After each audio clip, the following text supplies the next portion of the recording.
Hubby's new secretary puts me in my place. Female Cuckolds 9. Cuckquean Erotica BDSM Erotica. Anal Sex Erotica. Lesbian Erotica. Threesome Erotica.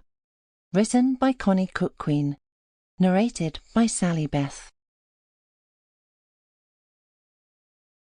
Hubby's new secretary puts me in my place. Female Cuckolds 9. Jennifer walked through the large rotating doors of Cooper & Morgan, the firm that her husband Michael worked for. She looked around the room cautiously, feeling the nerves biting at her insides. She didn't often make workplace visits, and she wasn't entirely sure why she'd made this one. After her husband's new secretary, Mrs. Wester, had put her firmly in her place, Jennifer had had a crisis of confidence.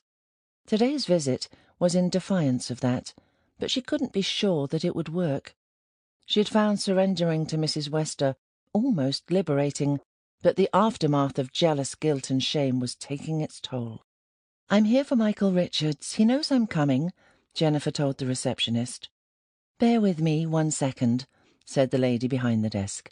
"Who shall I say is calling?" "It's Jennifer, his wife." The secretary dialed upstairs, and Jennifer stood awkwardly on the other side of the desk. She wasn't used to office life, and she'd felt it necessary to retrieve an old blue suit from her wardrobe to try and look the part. "Hello, Mrs. Wester," said the receptionist into the receiver, and Jennifer found that the name alone cut right through her.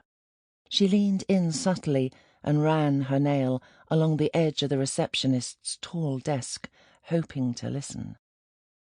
"Send her up," she heard Mrs. Wester say, and it sounded like there was a degree of satisfaction in her words.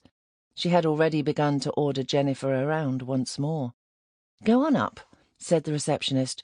"Your husband is on floor 11, right at the end of the hall. You'll see the name on his door." Jennifer clicked her way across the tiled floor towards the elevator, pulling at her suit. It was a tight fit. Jennifer hadn't worn it in some time. She stepped inside and hit the button for floor 11, taking a deep breath as the elevator ascended. "What are you doing, Jennifer?" she asked herself.